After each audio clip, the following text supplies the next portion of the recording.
The event we're going to be talking about today is called the BT Global Challenge. Incredible event. It is a round the world race, but unlike any other.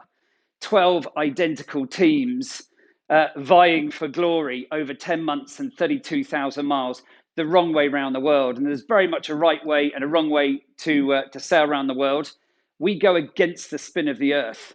Just really makes it a lot longer, a lot harder, a lot more uncomfortable to go that way. I will be sharing this route with you as we go around the world, so you'll see what that's like in reality. But it's always much easier to go with something than go against it, and we go against the spin in our wisdom. But that's not really what makes it the world's toughest yacht race, which is what it's known as. On top of that, we've also got 100% amateur teams, very much ordinary people trying to do an extraordinary thing here. So each of our teams is made up of 17 amateurs, all between the ages of 18 and 60, all paying a very sizable check to be here, £45,000 for a 10-month adventure around the world. And so that's what we get given as professionals on board the boat. And so I was the only one that was getting paid to be there, and was employed to try and get these guys around the world and back again in one piece, and also try and achieve a result. And these really are amateurs. 70% of them have never ever sailed before they sign up to do this race, which is always a bit of a scary statistic, but it is the name of the game. But we end up with a real kind of mixed bunch of people who come to play the game, male and female, all different ages, backgrounds, and nationalities. So a real slice of diversity, but not unlike you guys getting put together 8 months ago. And literally, we just get given a yacht, purpose built to sail the wrong way around the world, exactly the same as all the other teams, absolutely identical in every way, but absolutely the right piece of equipment for the job. So we're grateful for that. We get given our crew, and off you go. And you have no choice as to who these people are. Literally, you get handed a list. 1 hour later, you get to meet them, and they are the people you have to get around the world and back again in one piece. Can't hire anyone new. You can't fire anyone because you don't like them. You've really got to work with what you got. And they're a very diverse bunch, and there's a lot of strength in diversity if you can value the differences. But also, let's be completely honest here, it's also a melting pot for conflict. So how we kind of build this team is really crucial. And the first place we started was really with them. Why are they here? Why are they wanting to do this race? What are they trying to get out of this thing? And I really wanted to know that. One, because it would give me a window on their world and have me clear on what their goal was. But two, then off the back of that, maybe we can combine that into a common goal that fits everyone's agendas. And if we can do that, of course, people are just going to be a lot more bought into what we're trying to do here. And so we asked them, we said, why are you here? And some people were competitive in their nature. They wanted to be part of a major sporting event. And this is about the only way as a mere mortal that you can do that without any experience whatsoever. And so that's what it was all about for them. They wanted to be on a team that was going to do well in the race. And they wanted that kind of sporting achievement, I guess. For others, it wasn't about that at all. It was just about sailing safely around the world and having a wonderful adventure, a wonderful year out. They didn't really care whether we came first or last, just so long as we came back in one piece and they had a wonderful time. So again, different slant on it.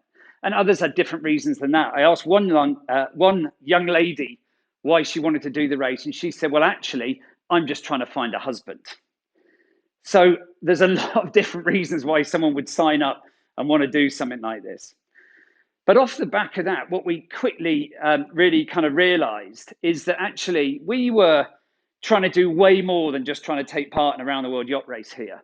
And in terms of our purpose, it was actually about this. We were here to realize everyone's dream in one way or another. Sounds a bit lofty, but actually that was the reality. Everybody had their own individual dreams. Of course, we had a big sponsor involved in the race. They had a dream about what they wanted to get out of this thing.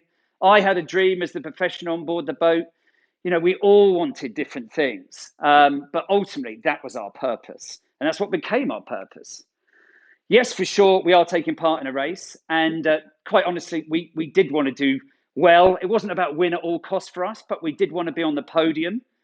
So that's what we put out there as our vision, our ultimate goal for the race. And then 3 words popped out for us that we thought was going to be absolutely crucial from all of our discussions that were common amongst all of those discussions. These 3 words really resonated with us. The first was to operate safely. No one wanted to be responsible for hurting themselves or anybody else on board this boat. And if you're hurting people, you're never going to get high performance out of people because you're just going to scare them to death. The next thing is that everybody wanted to be happy. No one wanted to be spending £45,000 worth of their money and 10 months of their lives having a miserable time. So we wanted a happy boat. And at the end of the day, slow boats never win. So we wanted to be fast. However, those things are easy to say and actually quite hard to do. And in many ways are paradoxes. You know, safe is at one end of the spectrum, fast is at the other. You know, to do both at the same time with happiness in the mix as well, you know, is a challenge. And you'll see that as time goes on. But this was our blueprint pre-race that we were going for. And here's our structure. And we need a structure that's going to be sustainable. We have to go out there on the water and race 24 hours a day, 7 days a week for up to 42 days at a time on some of our longest legs, 6 weeks non-stop. So it's challenging. And as I said, we need this sustainable structure. And this is how it works. I mean, I'm lucky enough to be right at the top of the tree. And I need someone to help me with that in terms of the kind of strategy and the tactics. And that came from an American scientist called Bill. We were really trying to think about how do we play to our strengths and who have we got and what positions should they be in. And Bill was a real kind of analyst. And navigation is a real analytical game. So Bill became our navigator, and he was going to help me with the strategy.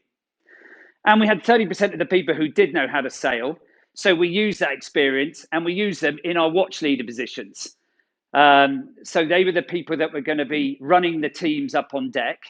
And the teams up on deck are the watch 1 and watch 2 over here. And they're the people that are sailing the boat. And of course, we have 2 of them because we're running in this rota system of 4 hours on and 4 hours off. You're either working or you're sleeping. And that's how we really operate 24 hours a day.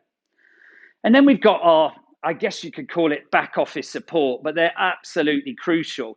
And that's the Mother Watch here. Mother Watch are the people who cook and clean for the rest of the crew. And it's not the same people all the time. We have one person drops off each watch every 24 hours. They go on Mother Watch and they cook and clean for the rest of the crew. And so they're the people that kind of sustain the whole operation, keep us marching on our stomachs, keep the boat spotless so we don't come down with a stomach bug. But there's our structure. And again, up on deck, we have distinct people in distinct roles. We really didn't want jacks of all trades and masters of none, everybody doing everything. We wanted people to get in a role and get really good at it. And all of these roles that you see here are very distinct and they're very, very different. But the boat doesn't go anywhere without them working together. And it doesn't go anywhere fast without them working together well. So that's the kind of key piece just to remember off this slide. It's crucial. So this is a real team game, if ever there was. And just before we kick off on the race, these are our critical success factors. This is what we've got to get right to get a result. Well, we need a good strategy. And we've been looking a bit at your strategy this morning. We're going to be looking at it a little bit later this afternoon as well. But you need good strategy. But also, you need to be able to update that strategy on the run. And for that, and for us, that's all about making good tactical decisions on the race course. You can have a plan, but what happens in reality on the race course can quite often be something different. Opportunities come up, threats come up as well that we have to kind of try and steer our way around. We need to be good at making those decisions. You need a light, well-prepared yacht. The lighter the boat is, the faster it goes. So that's crucial for us. And well-prepared just so that it's reliable more than anything else. You need the right sails, and those sails need to be trimmed in the right way, and you need to be sailing the right course. Anyone can go fast in the wrong direction. We need to be going fast in the right direction. So we've really got to pay attention to that stuff and focus. And you need great teamwork and faultless maneuvers. We do maneuvers when we change direction, and when we change sails. And quite often, that can be the difference between you and another team, how well you do those maneuvers. So that's crucial. And those maneuvers sometimes are 20-stage maneuvers involving the whole team, and it has to go seamlessly well in order to do it nice and quickly and efficiently. And you need a high level of motivation and resilience. Success rarely comes in a straight line. And we should really understand that, because at the end of the day, we live in a volatile world that is full of, things changing right in front of us that have never happened before. We live in an unprecedented world. And so do we, when we're out sailing on the world's oceans. So we've got to be good at staying motivated and resilient rather than something going wrong and, us falling apart. And last but not least, don't break the people or the boat, because if you do either, yeah, it's kind of game over. This is a very competitive race. Competition will just be gone. So I'm going to try and encapsulate this learning as we go around the world. But the key thing from this pre-race phase is that thriving starts with agreed and customer relevant purpose. And that's key. And at the end of the day, it's really interesting, but the team are customers of my leadership. And actually, we are making the purpose all about them. Because if we give them what they need and what they're looking for from this race, they'll give me, what I need, which at the end of the day is great teamwork and great effort. So that's really important. But it has to be about the customer. It always does. We've heard a lot about your customer this morning, which is really great to hear. But now we've got to get out there on the race course. So we've got the theory. We've now got to go and try and put it into practice. And leg one's a tough leg, kicking off out of Southampton on our way to Boston. We kick off right at this time of year, well, back in September anyway, straight out into the autumn gales that we're seeing now. So it's a tough leg. And for that reason, and the fact that we'd never raced against the competition before, we decided to just be a little bit careful with setting our goals. It's really easy to set high goals, but we've never raced against the competition before. We don't know how we're going to do.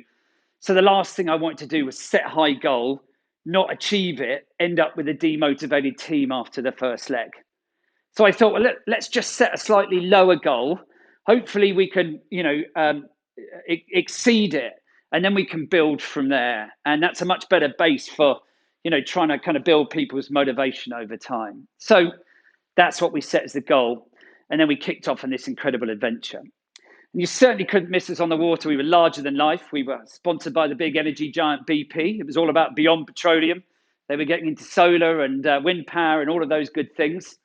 And we had a lot of support seeing us off as we left Southampton. So very emotional day for us. But very quickly, we left these guys behind and we had to get down to doing our stuff. But actually, it was fair to say over the first 3 days, we really didn't do that well. We didn't do that well at all. And by the time this picture was taken on day 3, we're down in 10th place out of the 12 yachts. So 9 other yachts are doing better than us. Front runners are 70 miles in front.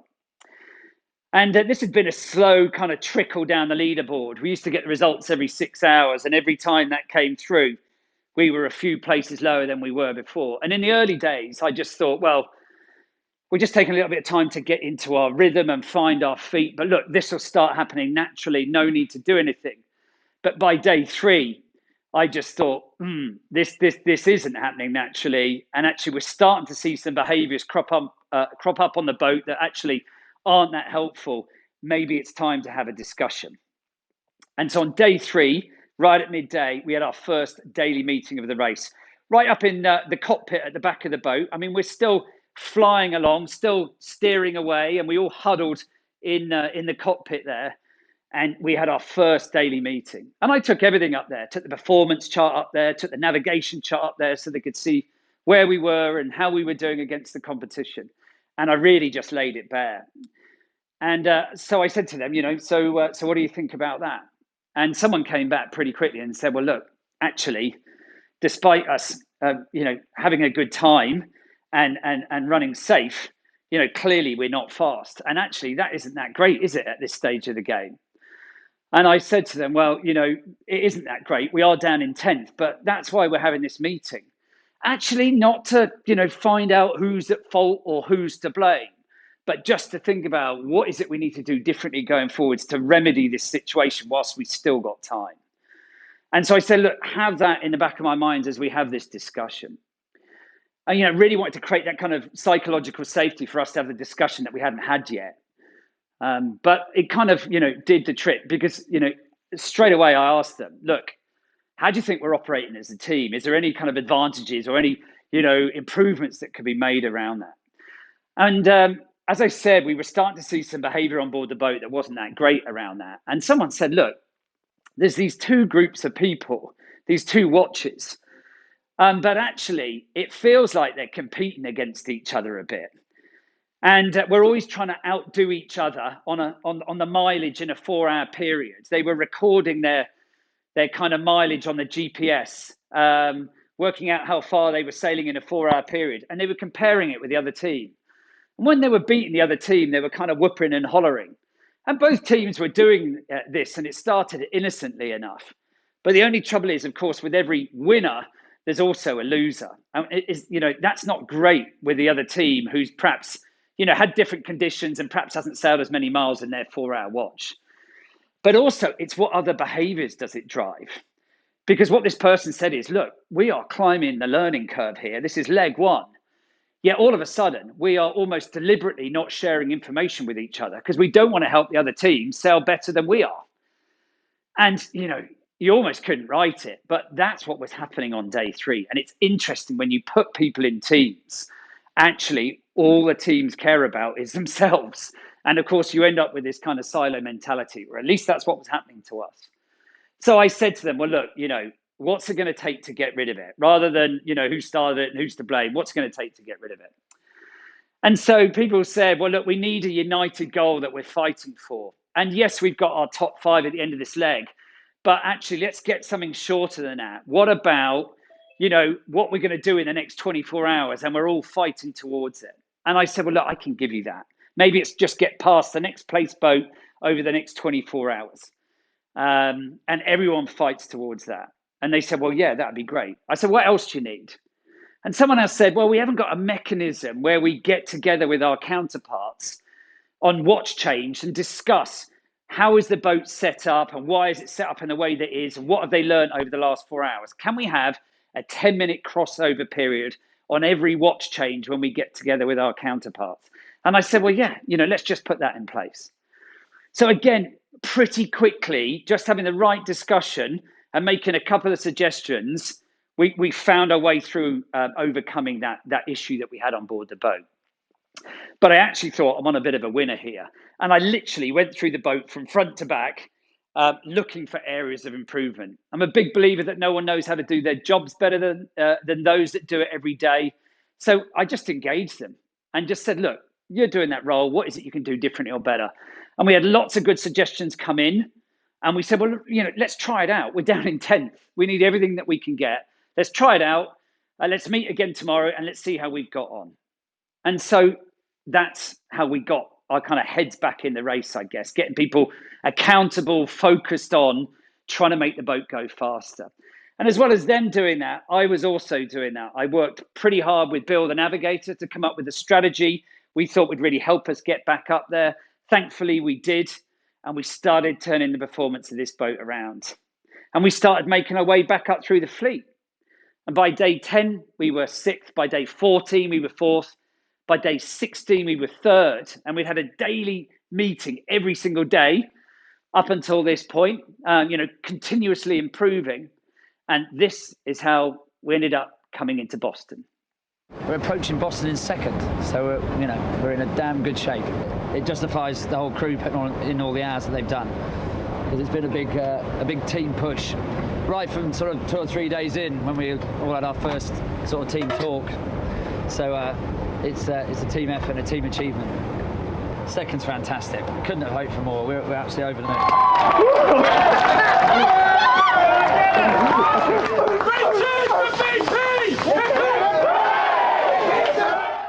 Yeah, I mean, we were absolutely over the moon. And by the way, that's not the woman who's looking for a husband. Before we get any wild rumours going on around the conference, my lovely wife come to see us into Boston the easy way on a 747, wearing one of our shirts just to clear that up. So it was a great one for us. But this is what we learned from that leg. It's so important to engage everybody and build the share accountability for the result in a team. Really, really important. And that's what we did on day 3. Really put it onto them. It wasn't about telling them what to do. It was about asking them, what is it you think we need to do differently moving forwards? And that's what made the difference for us.